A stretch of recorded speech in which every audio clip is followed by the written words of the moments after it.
Hi everyone.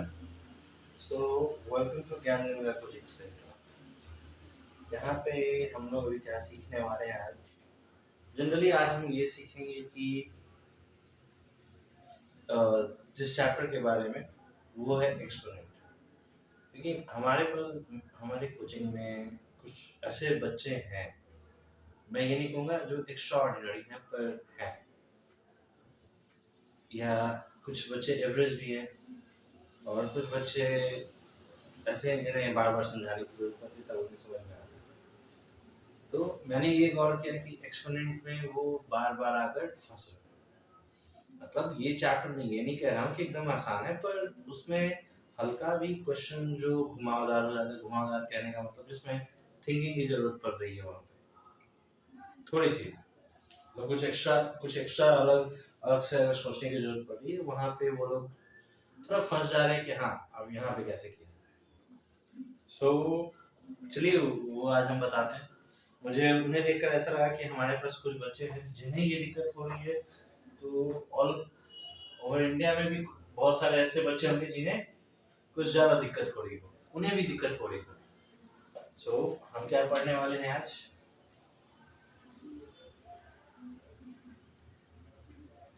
Exponents. Okay, first thing ये होता क्या है?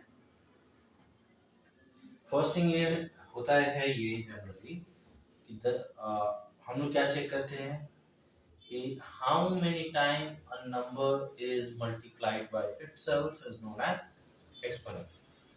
या ऐसे लिखेंगे the number of time uh, a number of time a number is multiplied by itself। the number of time a number is multiplied by itself कहने का मतलब है कितनी बार खुद से एक नंबर या एक नंबर खुद मल्टीप्लाई हो। As an example 4 to the power 3 means 4 into 4 into 4, यानी कि ये हमारा 4 जो है 3 टाइम मल्टीप्लाई हो रहा है। अच्छा, अब इसमें कहेंगे कि इसमें एक्सपोनेंट कौन है और क्या है। तो ये जो हमारा होगा, अब इसमें एक्सपोनेंट, अब नेम वगैरह सब अलग है। बेसिकली इसे हम लोग कहते हैं एक्सपोनेंट। ये कहा जाता है बेस। ठीक है, मतलब यहाँ पे तो ये हो गया, हाँ, the number of time a base is multiplied by its, या number of time a number is multiplied by its. ठीक है। इसमें बनाने से पहले कुछ फॉर्मूला भी याद रखना पड़ेगा। अब फॉर्मूला से पहले ऐसा तो नहीं है कि बस ये एक नंबर हो गया वो खुद से, इस तरीके से भी कोई रेशनल नंबर भी हो गया, a बाई बी के भी फॉर्म में हो गया। यहाँ से क्या हो गया, हो जाएगा a into a by b into b,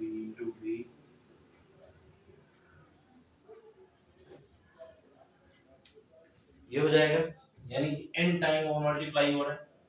ठीक है, तो ये चैप्टर बनाने से पहले कुछ फॉर्मूला बेसिकली हमारे दिमाग में होना चाहिए। अगर जब तक वो फॉर्मूला हमारे दिमाग में सेटल नहीं है, ठीक है, तो क्या होगा कि वो चैप्टर हमेशा आप फंस जाओगे सॉल्व करने में। या फिर अगर सॉल्व कर रहे हो तो उस फॉर्मूले के फॉर्मेट में उस क्वेश्चन को लाना पड़ेगा, तभी जाके वो सॉल्व हो सकता। तो वो फॉर्मूला क्या क्या है? तो फर्स्ट थिंग, सबसे पहले एक रेशनल नंबर मानेंगे, किस चीज के फॉर्म में, a बाई बी। इसमें या तो सिर्फ डिनोमिनेटर हो गया या न्यूमरेटर भी हो सकता, और इसमें m a और b को let a and b b और रेशनल नंबर, समझाने के लिए मैं कर रहा हूँ। ठीक है, और m एंड n को b एंड इंटीजर, जिसे हम एज एन एक्सपोनेंट लेने वाले हैं। ठीक है, जिसे हम एज एन एक्सपोनेंट मानने वाले हैं अभी यहाँ पे एम, ठीक है। और a बाई बी जिसे हम रेशनल नंबर मान रहे हैं उसे एज अ बेस के तौर पे रखने वाले हैं। तो फर्स्ट फॉर्मूला हमारा क्या हो जाएगा, ये चीज आपने देख लिया, तो यहाँ से फर्स्ट फॉर्मूला से लिखना आप यहाँ पे शुरू करेंगे, ठीक है। और बताने से पहले ये चीज मैं बोल दूं कि अगर a बाई बी का पावर अगर n है, ठीक है, यानी कि ये n किसका स्पेसिफिक पावर होगा, a का भी पावर हो जाएगा और इस तरीके से b का भी पावर होगा, ये चीज हमेशा ध्यान में रखना। तो अब आगे की तरफ बढ़े। First starting with a by b power m into a by b power n। हमारा बेस कॉमन है, एक्सपोनेंट अलग अलग है, इसे हम क्या करते हैं, जब भी दो सेम नंबर मल्टीप्लाई होता है विद डिफरेंट एक्सपोनेंट तो हमारा दोनों एक्सपोनेंट ऐड हो जाता है विद कॉमन बेस, ठीक है। इसके बाद इसमें हम क्या लेंगे, अगर यही मल्टीप्लाई होने की जगह सेम नंबर अगर यहाँ पे डिवाइड हो रहा होगा तो ये क्या हो जाएगा, a by b m minus एन, ठीक है। और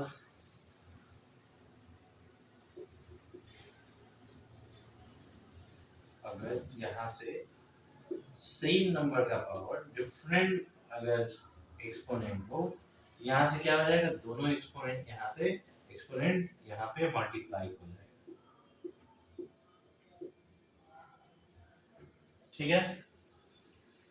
अब इसमें आगे हम बढ़ते हैं, क्या होगा, फोर्थ नंबर पे a by b into c by d equal to, अगर दो अलग अलग नंबर है, फ्रैक्शन है, यहाँ पे मल्टीप्लाई हो रहा है, अगर पावर सेम है तो इसे हम इस तरीके से सेपरेट भी दर्शा सकते हैं, या फिर इसे हम और किस तरीके से लिख सकते हैं, a by b power n by c by d का पावर n, इस तरीके से भी हम इसे दर्शा सकते हैं। अब इसमें आ जाएगा फिफ्थ नंबर, जहां पे अगर a बाई बी का पावर अगर मेरा यहाँ पे निगेटिव एक्सपोनेंट हो जाए तब ये क्या हो जाएगा, हमारा ये फ्रैक्शन शिफ्ट हो जाएगा इस तरीके से, और पावर वो हमारा जो निगेटिव में था एक्सपोनेंट वो पॉजिटिव में इस तरीके से चेंज हो जाएगा। और लास्ट इसमें क्या ध्यान देने वाली बात है, जब भी a बाई बी का पावर 0 हो तो ये हमेशा कोई भी वैल्यू हो, अगर उसका पावर हमेशा अगर मेरा 0 आ रहा है या 0 हो, उसका फाइनल मेरा आंसर क्या होना है, 1, ठीक है। तो ये 6 बेसिक फॉर्मूला है एक्सपोनेंट चैप्टर का। सो आप इसे अगर याद कर ले या एक दिमाग में रख या रेगुलर प्रैक्टिस करेंगे तो ये याद भी करने की उतनी जरूरत नहीं पड़ेगी, अपने आप क्वेश्चन देखने के साथ वो ये फॉर्मूला ध्यान में आ जाए कि अच्छा ये फॉर्मूला आप यूज करना है। तो अब इसे रब करते हैं थोड़ा कि जिससे कि क्वेश्चंस भी सॉल्व हो पाए इसमें।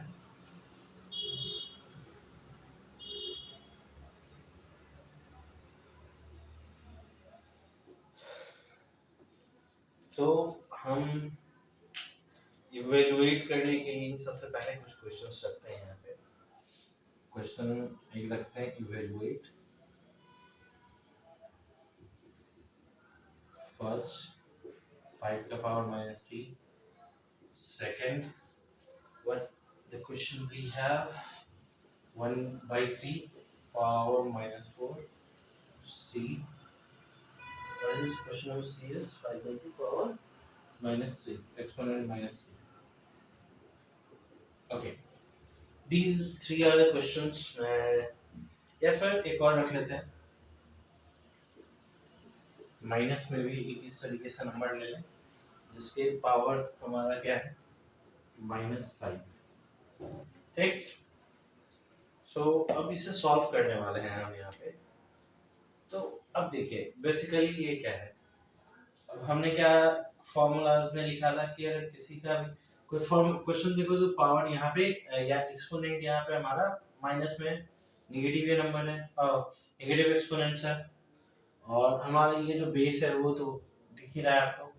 तो ये बेस हमारा फ्रैक्शन में नहीं है, तो सबसे फर्स्ट हम क्या करेंगे, इसे एज अ फ्रैक्शन के तौर पे करके इसे ब्रैकेट में पैक कर ले। ठीक है, क्योंकि a/b का पावर या एक्सपोनेंट कुछ है, तो उसमें क्या हमने कुछ देर पहले बताया था कि वो a का भी एक्सपोनेंट है और साथ में b का भी, जैसे हमने ऐसे बताया था अभी कुछ देर पहले।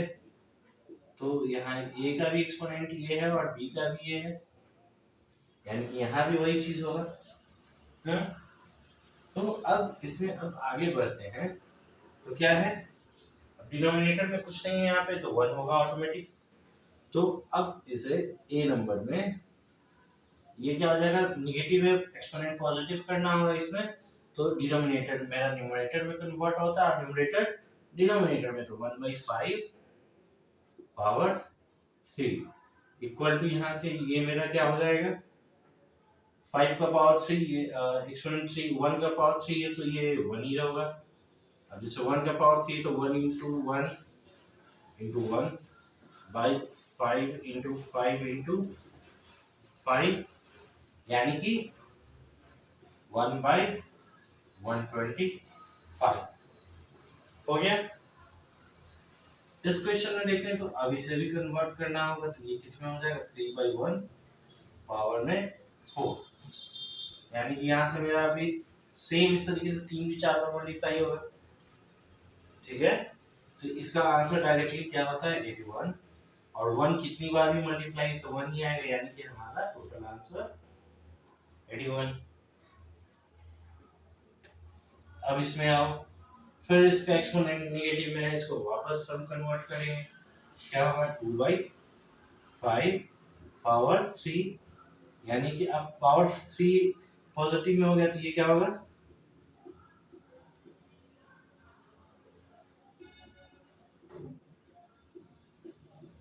2 मल्टीप्लाई 3 टाइम 8, 5 मल्टीप्लाई 3 टाइम 125, ये हमारा ये आंसर है।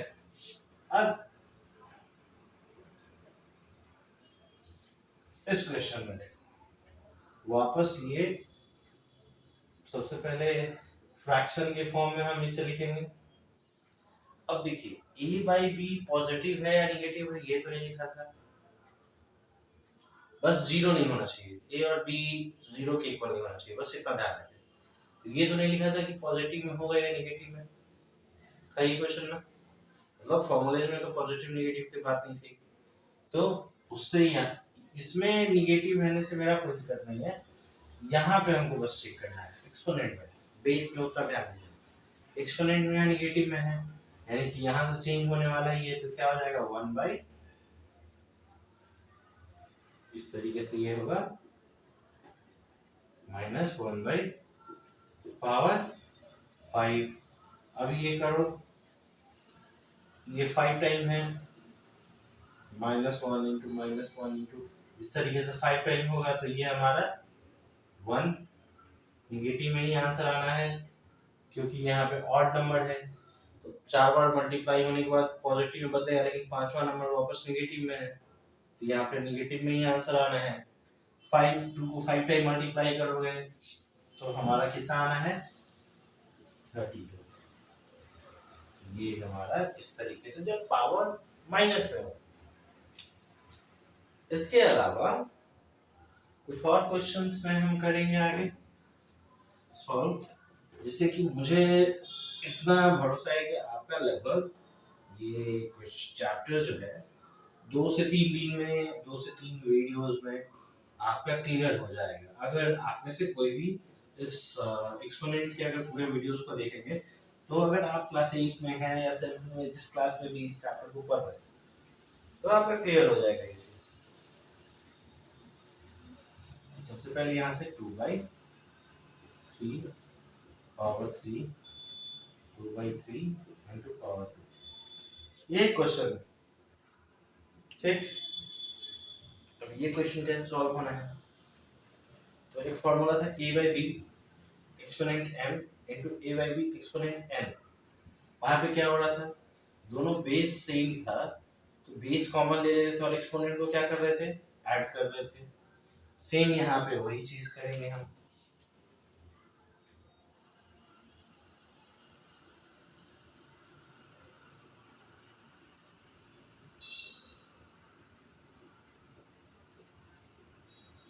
अब यहाँ से पावर एक्सपोनेंट 5 हो गया, यानी कि यहाँ से 2 बाई 3 इंटू 3 इंटू, अब इसे मल्टीप्लाई कर लेंगे हम, तो हमारा कितना आंसर आने वाला है? 2 का पावर 5 है तो उससे पहले ही हमने बताया 32। अगर 3 का पावर 5 है तो 3 3 जा 9, 3 3 जा 9, 9 9 9 9 क्या हो जाएगा? 81 81 इंटू 3, यहाँ से लास्ट 243, यहाँ से यानी कि 32/243। ठीक है, क्लियर हुआ ये चीज? एक चीज और, अब सेकंड क्वेश्चन यहाँ पे देखो, 8/5 पावर -3 इंटू 8/5 पावर 2। अब तो कहोगे कि भाई यहाँ पे तो नेगेटिव है, पहले पॉजिटिव में चेंज करें। पॉजिटिव में चेंज करने से पहले तो यहाँ से फ्रैक्शन चेंज हो जाएगा, डिनोमिनेटर का नंबर न्यूमरेटर में, न्यूमरेटर का आ जाएगा डिनोमिनेटर। तब तो ये दिक्कत है कि यहाँ पे जो बेस कॉमन हो रहा था वो कन्वर्ट हो जाएगा, तो वो कैसे करेंगे फिर मल्टीप्लिकेशन वगैरह में, फिर टाइम लगना है। तो इस तरीके के क्वेश्चन में वो कन्वर्ट करने से पहले सबसे पहले हम बेस देख लेंगे। बेस देखने के बाद हम कोशिश करेंगे कि अगर बेस सेम है तो ये चीज, ये फॉर्मूला याद होगा, a/b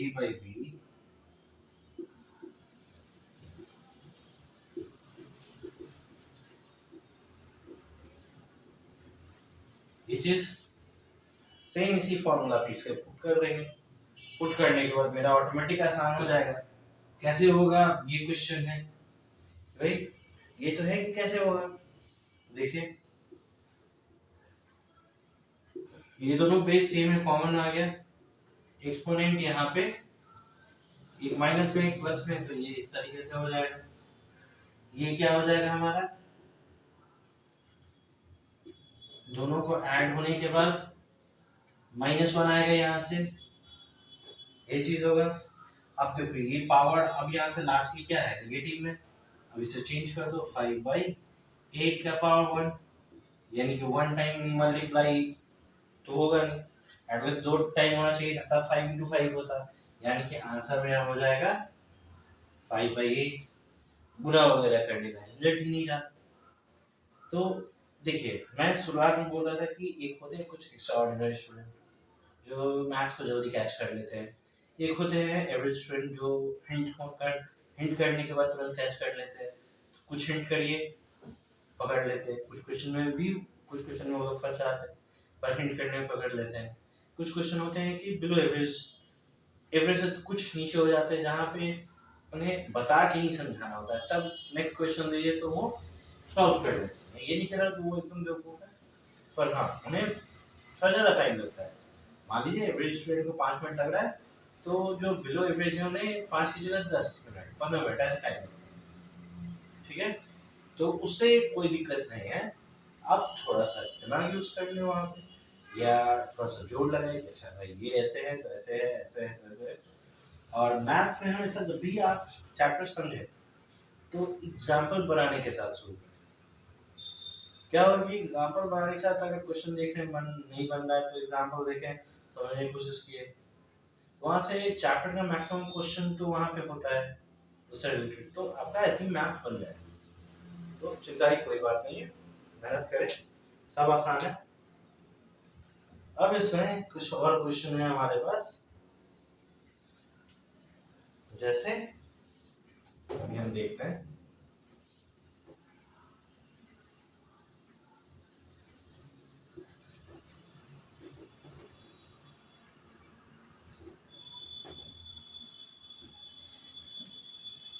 कुछ क्वेश्चन जो है वो इस तरीके से भी हो सकता है,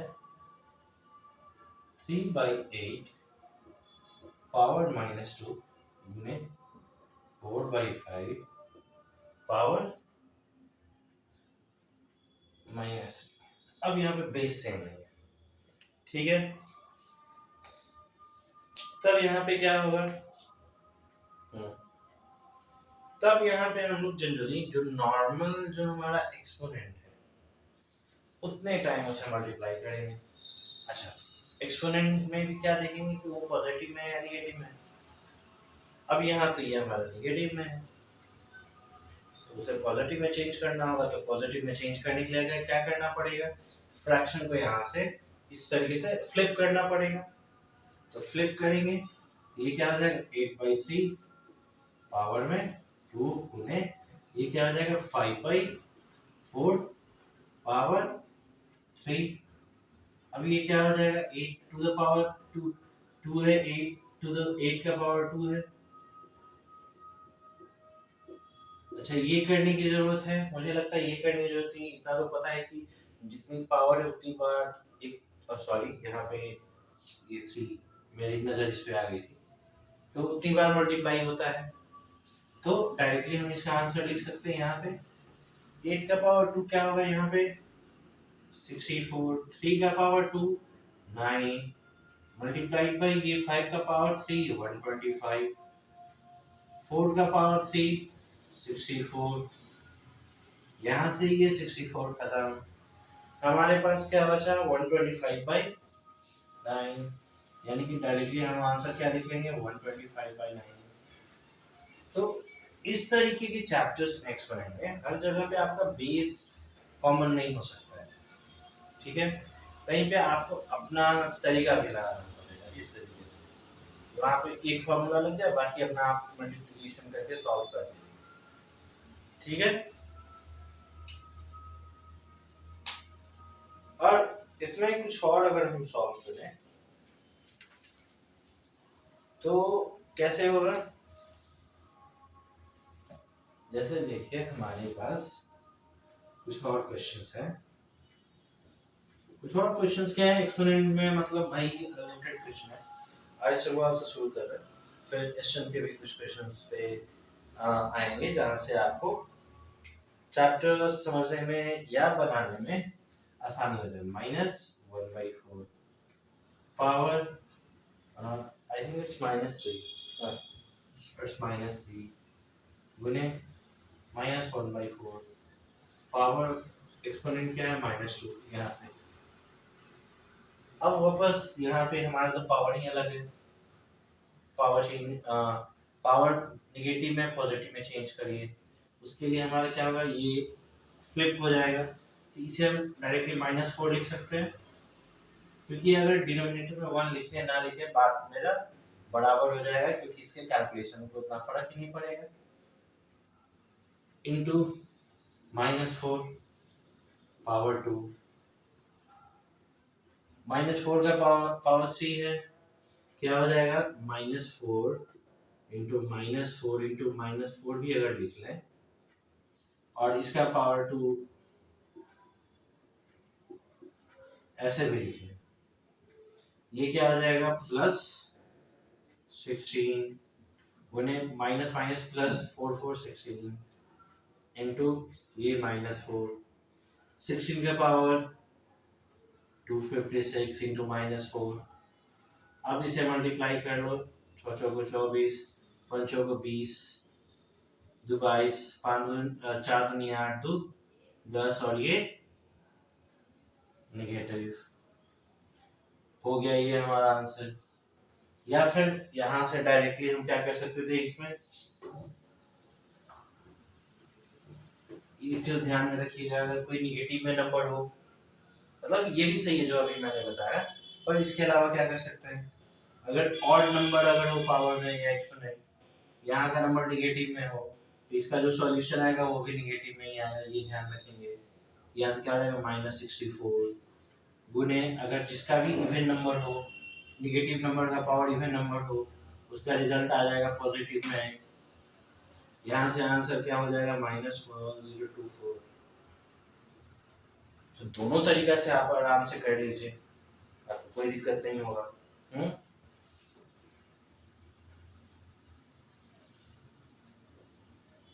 अब इसके बाद एक और क्वेश्चन है, -3/2 पावर,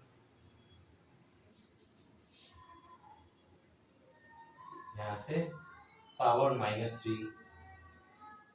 अब एक फॉर्मूला हमने बताया था यहाँ पे a/b पावर m, इसके लिए क्या बताया था हमने, a/b m इंटू n।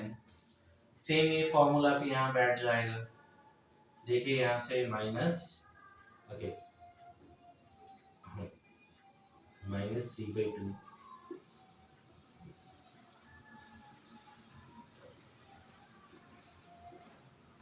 तो यानी कि हमारा पावर क्या हो जाएगा 6 वापस अब इसे फ्लिप करेंगे तो क्या हो जाएगा -2/3 पावर में 6। आप कुछ देर पहले बताया कि जब भी पावर इवन नंबर हो, अगर कोई कोई भी बेस नेगेटिव हो और पावर इवन नंबर हो तो उसका रिजल्ट पॉजिटिव में होता है, यानी कि यहाँ से आप रिजल्ट में माइनस नहीं होने वाला है। ये क्या हो जाएगा 64 बाई 81 ना होगा, कितना हो जाएगा 729, यही होगा, यानी कि ये मेरा आंसर हो गया। तो ये चीज सिंपल है, आप आराम से सॉल्व करते जाएंगे, ये आपका बनते चला जाएगा। तो आज के लिए लास्ट क्वेश्चन एक्सपोनेंट का कराते हैं। So we will continue next day with the next question exponent का, या फिर और ये भी जो linear equation in two variables जो प्लस टेन का है या एचटीएमएल के बारे में मैं पढ़ा रहा हूँ, वो सारे धीरे धीरे करके हम लोग क्लियर करते चलेंगे। एचटीएमएल में भी आप लोगों को सीएसएस के बारे में बताना है, ठीक है। ये है क्वेश्चन यहाँ पे into 5 - 1। Wait a second, question कैसे है,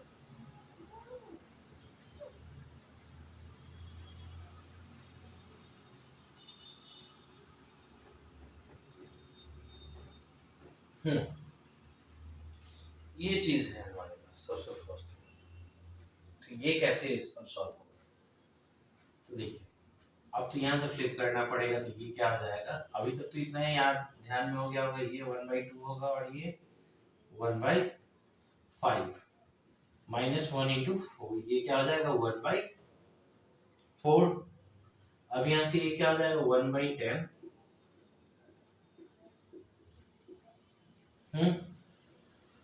ये वापस फ्लिप करेगा तो 10 इंटू 1/4, ये 2 टाइम में, ये 2 के टेबल में 5 टाइम, यानी कि हमारा आंसर यहाँ पे क्या हो गया लास्ट की 5/2। तो अब मुझे जैसा लग रहा है कि लगभग ये चैप्टर के जितने भी क्वेश्चंस हैं या आपको मिलने वाले हैं तो वो क्लियर हो गए होंगे कैसे सॉल्व होगा। तो आगे आने वाले वीडियो में हम और आपको बताएंगे, ठीक है। तो तब तक पेज को फॉलो करें, फेसबुक पे अगर आप देख रहे हैं तो, और यूट्यूब पे देख रहे हैं तो इसे सब्सक्राइब कर लेंगे, तो मुझे भी मोटिवेशन मिलेगी कि आप देख रहे हो, और मैं और भी कुछ टॉपिक्स के साथ और भी कुछ नए आइडियाज के साथ आपके साथ पास आऊँगा और मैं आपको समझाने की कोशिश करूँगा।